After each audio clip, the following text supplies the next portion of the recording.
6.3 지방선거와 동시에 치러지는 재보궐선거에서 최대 격전지 바로 부산 북갑입니다.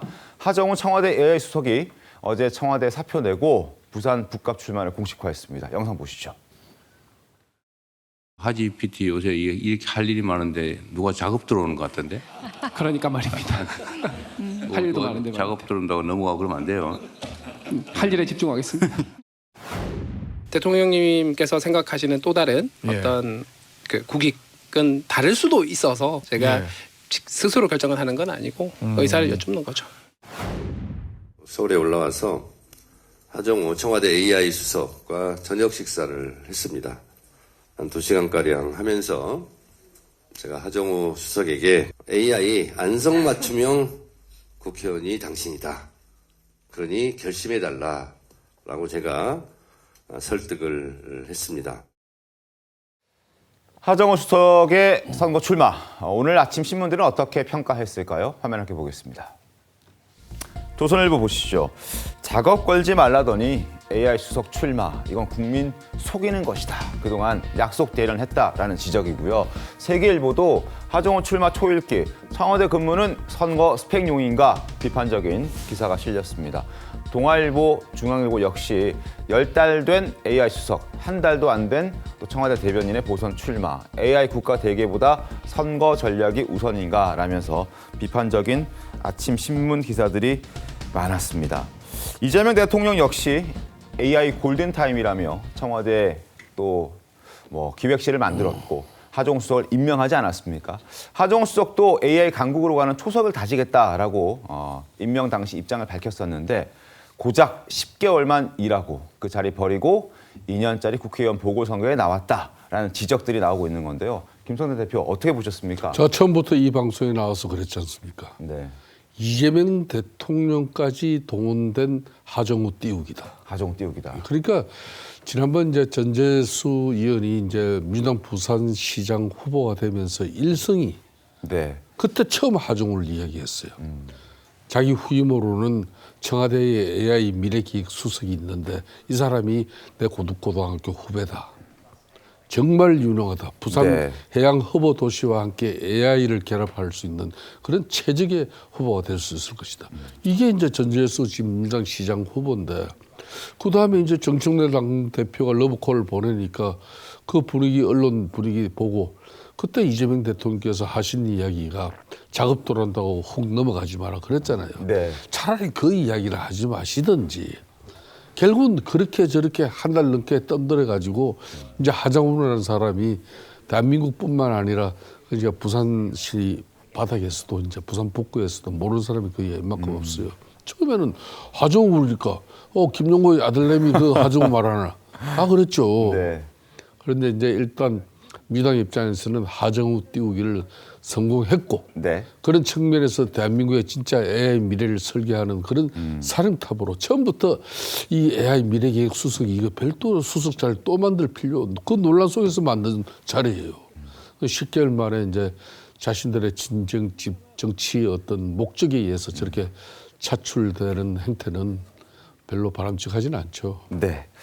어쨌든 결국 하정우 수석이 출마를 결심하면서 부산 북구 갑은 무소속의 한동훈 전 대표 그리고 국민의힘 예비 후보 박민식 전 장관까지 빅매치가 성사됐습니다. 화면 보시죠.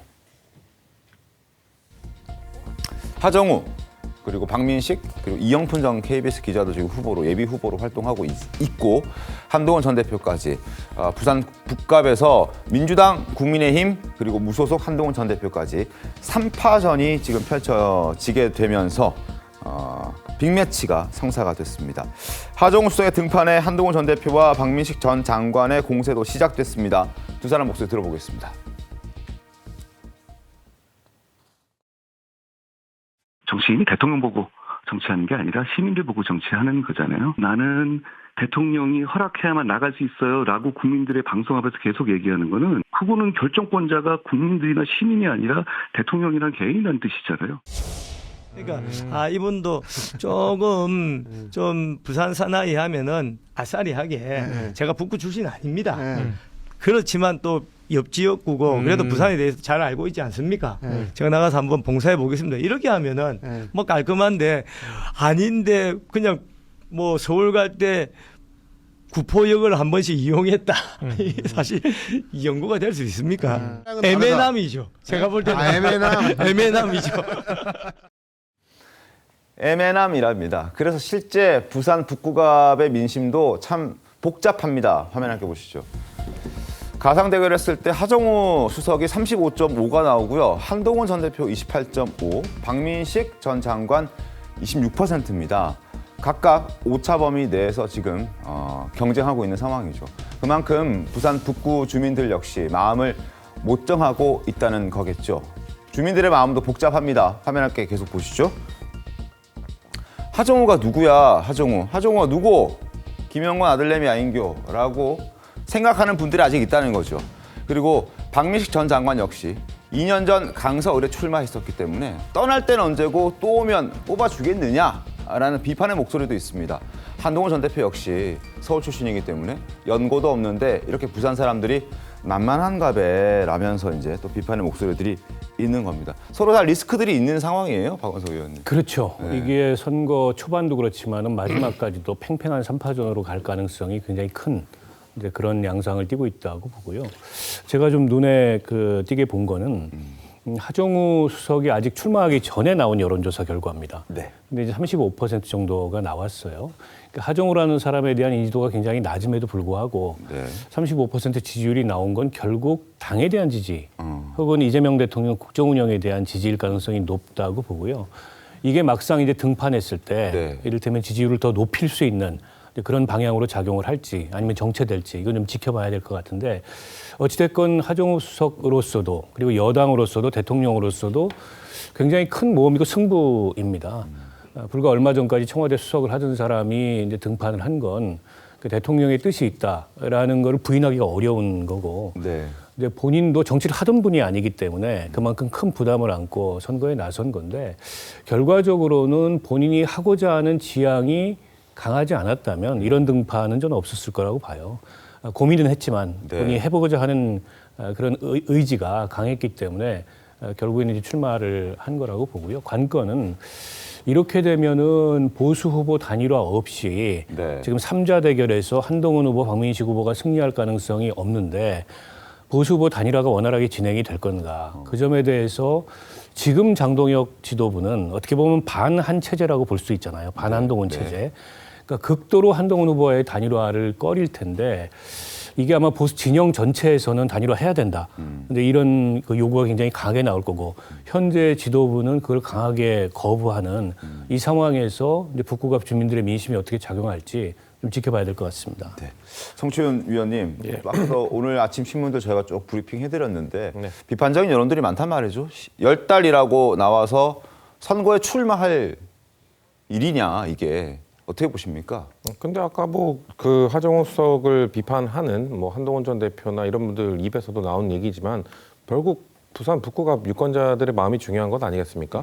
우리가 봤던 여론조사 지표에서 1등을 달리고 있는 게 하정우 수석입니다. 물론 민주당에 대한 지지도 있겠습니다만 네. 하정우 수석에 대해서 응답을 해주신 거 아니겠습니까? 그러면은 유권자들이 원하는데 나올 수 있는 것 아니냐라는 말씀을 충분히 드릴 수 있을 것 같고요. 근데 뭐 정해진 뭐 약속대로는 아니냐? 아니요, 저는 대통령이 정말 이 작업에 넘어가고 그러면 안 돼요라고 말했던 거는 전 진심이라고 봅니다.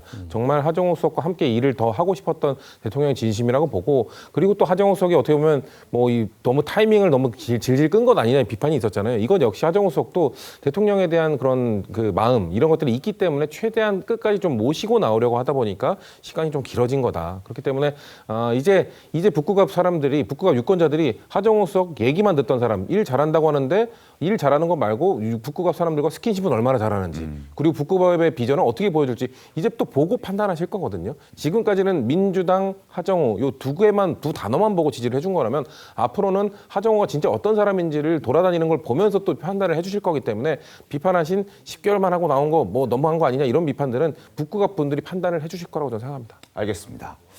번보수 진영에서는 지금 2명의 후보가 활동을 하고 있지 않습니까? 이러다가 어부지리로 민주당에게 승기를 내어줄 수 있다는 우려도 함께 나오고 있습니다. 친한계 배현진 의원은 아예 북구갑에 무공천해야 한다. 한동훈 전 대표 역시 국민의힘 후보로 봐야 한다라는 목소리를 내고 있고요. 이에 대해서 박민식 전 장관은 강하게 반발했습니다. 배현진 의원과 박민식 전 장관 목소리 들어보겠습니다. 사실상의 우리 국민의힘의 후보인 한동훈 대표를 무공천하든 좀 후원해줄 수 있는 방향으로 지원할 수 있는 방향으로 선거를 경영한다면 부산 북갑이 민주당에 뺏겼던 지역이지만 저희가 가져올 수 있겠다라는. 이게 무공천 이런 참 말도 안 되는 주장이 뭐 죽을만 하면 또 석 튀어나오고 제가 볼 때는 뭐가 좀 급한 거 아닌가. 나올 때도 명분이 없이 나왔는데 또 공천까지 공당의 후보까지 내지 마라. 북구 주민들한테 뭐 밥상까지 대령하라는 뜻이거든. 밥상까지 차려달라. 한동훈 전 장관이 나온 명분이 보수 재건하겠다. 이렇게 나왔잖아요. 오히려 반대로 가고 있다고. 네.